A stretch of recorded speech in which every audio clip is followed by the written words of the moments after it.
going to eventually tell somebody. Do you find Tara's taking this all too well? You know, what happened with Denise, the people they've lost. She seems like, you know, she's consistent in terms of like, you know, as if nothing fazed her in a way. I feel like she's acting the most natural. I feel like everybody else is playing like an archetype. They're playing into a certain character, and Tara just seems most realistic. Yeah, but why is she so like?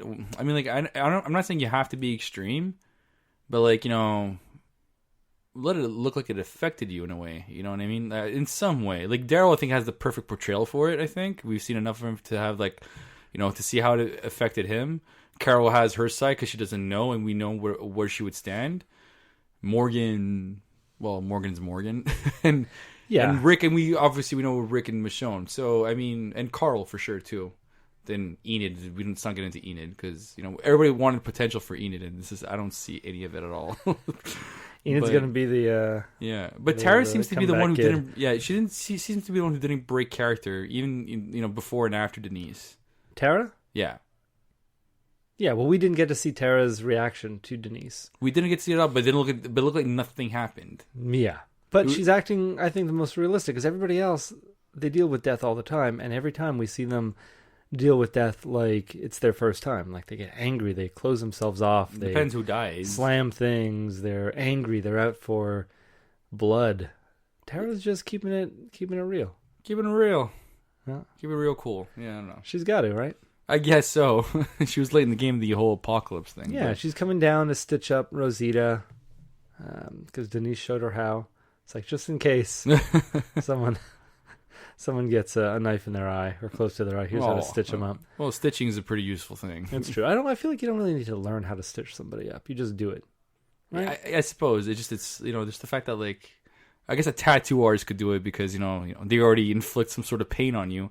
If they could just, like, you know, it's because it's still penetrating the skin, pulling the thread through. They still kind of feel it. Yeah. Well, it was nice of her, regardless. That's true. Rosita doesn't need it. She did it herself, and now she's off to look for guns. In the wrong places. In all the wrong places. Well, first did she visit Father Gabriel first, right?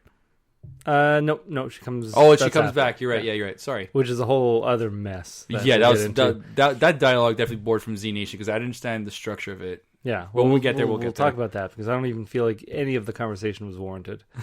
Michonne spots a deer, but by the time she tells Rick to keep quiet and grabs her gun, the deer is gone, and so Rick owes her a deer. Was that one CGI or? I think they were all CGI. Yeah, this probably. one was less noticeable. Right. This one was just a deer in the woods. It's like, okay. It could have been a real deer in the woods. Could have been. Yeah, the next time we see it, though. Oh, yeah, big time. When he's on top of the Ferris wheel? Very poorly composited. Oh, yeah. Animated. I don't even know if the shadow was the right direction. What is going on with The Walking Dead? And they're like, we know things have to be, you know, CGI, you know, whether it be a background or something you see. An animal doesn't need to be. A deer. You can get a deer. I suppose. I mean, I don't know. Like, they really cheap out on in terms of what could you make authentic? You know, why can't they get things that are authentic? Why can't they get a deer wrangler? I don't know. People use deers for movies all the time. I'm sure. Yeah, I just don't know. I wonder, in season 2, didn't they use a real deer?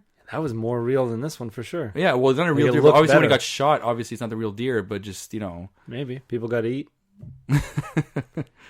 They're in the best part of Georgia, though. You know, they had a house and everything. Yeah. I don't know. We'll talk about that deer when it comes up again, too. It's dead. Oh, not this one. Okay, yeah. Yeah. The deer's gone. Okay. They spot something off in the distance, go off to investigate, find a traveling carnival gold mine of army-grade weapons. Apparently. They fall through the roof, right? Yeah, that's coming up. That's also something stupid because they fell through the roof just a few seasons ago. With like the helicopter and a bunch of walkers coming down. Yeah, Rick might not have been there, but clearly word must have traveled. They get back and it's like, yeah, we fell through a roof. If ever you're on a roof that's, you know, clearly sinking in and it's a flat roof. Yeah. And there's water buildup. And even Michonne was like, we shouldn't be up here too long. Why wouldn't they at least walk along the edge of the roof? I don't know. Walk along the edge. And you see them fall. Music, like the music kind of like caters to the fact that, like, you know, when something tense and you hear them laughing and it breaks it. And I'm like, well. Oh, yeah. Such whimsy. Yeah. Like, oopsie. Like, it was like a huge Three Stooges moment. Yeah. Yes. So they weren't. So I guess at this point we knew they weren't. They didn't break their necks, break any bones. They weren't impaled by any rebar. There were no walkers. No walkers inside. Yeah, they landed on a mattress. Yeah. It was cushioned. It was like it's a Hollywood dumpster. Yeah. So you jump off like 3 stories, you land in that dumpster, you're okay. Yeah. And Michonne's taking this as a sign. She's like, "Oh, this has to be a sign." When did she get so religious? I don't know. I don't get it. I thought she made her own logic. Yeah, I feel like they're both. They go on vacation for a couple of days, and they're completely different people. Can you imagine they come back to Alexandria with like these these like Hawaiian t-shirts and like, you know, the suntan? She's like, "Oh, vacation was great." They have like the, you know, the lays on them and everything. Oh, yeah. And we brought souvenirs for everybody. It's like, where's the food? We ate it obviously because you know it was a long trip. Dad, they took Judith. It's like, who? I don't remember. I completely forgot about it since we left on vacation. Yeah. But you know, right before all that happens, we see Rosita. She kills a very bloated and saggy walker. Which it reminded me of Henry. What's with the Greg Nicotero always exploring different forms of Henrietta from Evil Dead 2? You find he's doing that? Yeah. I find he's like, you know, I can't name the other times, but this one, like, it's not the first time we see like a really gluttony looking walker, and I'm just thinking, that's Henrietta every time. Yeah, Henrietta. Look close to it. Looked pretty gross. She wasn't a well walker. She wasn't. She was pussy. No reason to be so droopy. Or pussy. Pussy, yeah, she was pussy. And all she got out of it was a toy gun. Amazing. Yeah. And that's what Rosita gave up, too. It's like, toy gun, that's it. Yeah. That's my day. Yeah, and then she goes back to complain to Gabriel about she was out all day and she didn't find any guns. It's Which like, looked like an hour. It's like, Gabriel should have come back to her and been like, you know, Tara and Heath, they were gone for 2 weeks. One of them didn't come back. They found no guns. So you're going out lucky. for an hour and you don't find a gun. It's consider yourself lucky. It's your one piece. Yeah. You know, it's we're not up at that. We're on the recap. We're not up until that conversation yet, are we? Nah, if there's anything you want to talk about, I mean, I'm just going to talk about how Michonne is, you know, sniping cans off of Carney's counter. Yeah. All of a sudden, she's become an amazing shot. But why did she waste bullets on cans? I thought she would snipe out some walkers. That would have been something. Really, we have to fight a war, and I'm going to waste it on some cans. I'm going to waste it on cans, and also confound audiences far and wide as to when I became such a good shot, because I couldn't hit a walker 10 feet in front of me last time I saw it. Well, last time she had the deer, you know, she's probably gone out since. I don't know. But just wasting the bullets, you're right.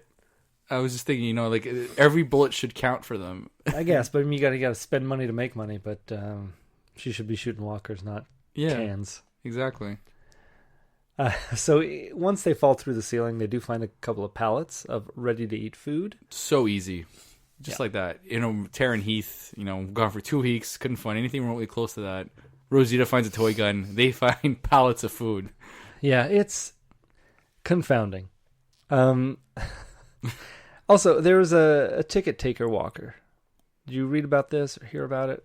How Greg, you know, in the carnival, there's one of the walkers. Yeah.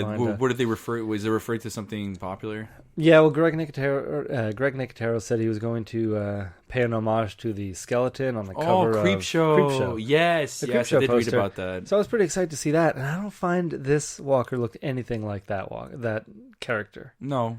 Nothing. I even compared the two. I was like, no, it doesn't look. He's not even missing an eye. He's not in the same attire. He's not a skeleton. It's a very vague. It's just I feel like that's just because it's a very vague definition. When someone says a tribute to something, it's their tribute to it. But I feel like if he didn't say it was a tribute to Creepshow, nobody would have got the fact that it was Creepshow. Yeah, but he's done tributes to other things. Like he did a tribute to Bub from Day of the Dead, and that looked like Bub. Right. Yeah, that's true. That was him. I love Bub. Yeah.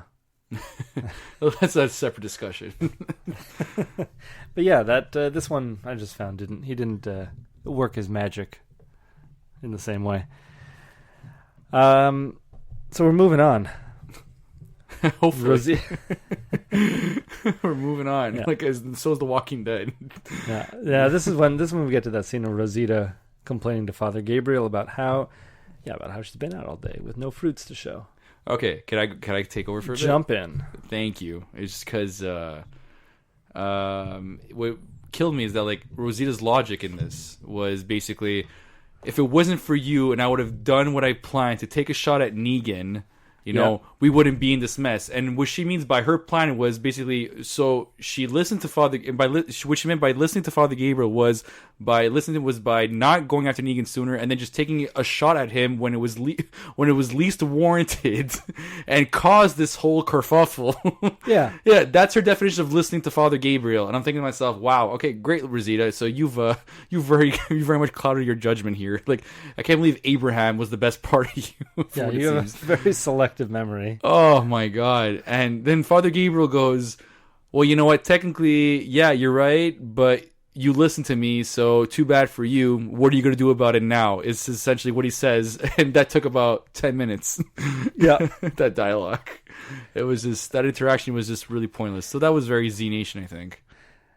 Yeah, I don't know. I would even say Z Nation is better. Z Nation has been better at their dialogue, at least. Like, they don't have drawn out, unneeded dialogue. It's always, you know, it's played off for laughs, or it's played off for plot progression, but not really for philosophical thinking or for reflecting on But this one's isn't actions. Philosophical. This is them being stupid. No, exactly. This is just this is Rosita coming up to him, recounting something poorly, because basically she was saying that Gabriel talked her out of doing what she needed to do, talked her out of taking the shot, but Gabriel didn't, because she took the shot. That's right. Well, And she did it another way. She had a better plan. Apparently, she had a better plan than what she did.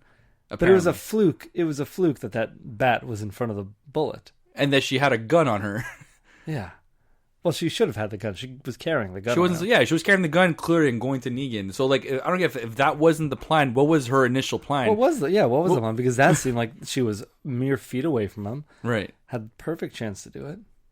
The only thing she shouldn't have done was say, "Hey, Negan," or whatever she said. She didn't say Negan. She just pointed a gun and shot him. I think she said something. No. She didn't shoot right away. At least. Okay, she to made my sure that he saw it right before she, pulled the trigger. Okay. Well, we'll just. She took the time to aim, so that's good. Yeah, I'll tell you what I remember, and right. I'm not going to say it's right, but I don't think she says, "Hey, Negan." Yeah, no, I know that. I just feel like she sees what happens. She sees what happens to Spencer. Sort of takes a pause and then looks at Negan and then pulls the gun out. But I don't recall ever seeing Negan, because after that, when she pulls the gun, pulls the trigger, it cuts the commercial. And then it doesn't even come back to what happened. It cuts back to Rick and Aaron, just trying to gather up Aaron. Yeah, that's true. So that's what I recollect. But, I could be pulling a Rosita here and remembering it differently. Well, either way, I feel like she couldn't have done it any better than she did. No, it's no problem. But, like, if she was referring to a better plan than that, I would love to hear it. I would love to hear how that would have gone. Yeah, well. But she might be carrying it out later, too. We'll maybe. Where are we now? Oh, the interaction with Gabriel and Rosita. Oh yeah. I'm pretty sure we're done with that, unless you have anything else to say about it. No, I mean, basically he says that the only thing that matters is what she does with her life now, because she is alive, and that it's his fault that she's alive, and he's happy to be able to be blamed for that. And then she goes off. Michonne is super impressed with beef brisket and gravy. She wants to know what the plan for the future is, but Rick doesn't seem to think he'll even be around for that, and tells her that if he dies, she needs to take charge. So this is the whole they're sitting around eating bagged army food. Where do they find the candles?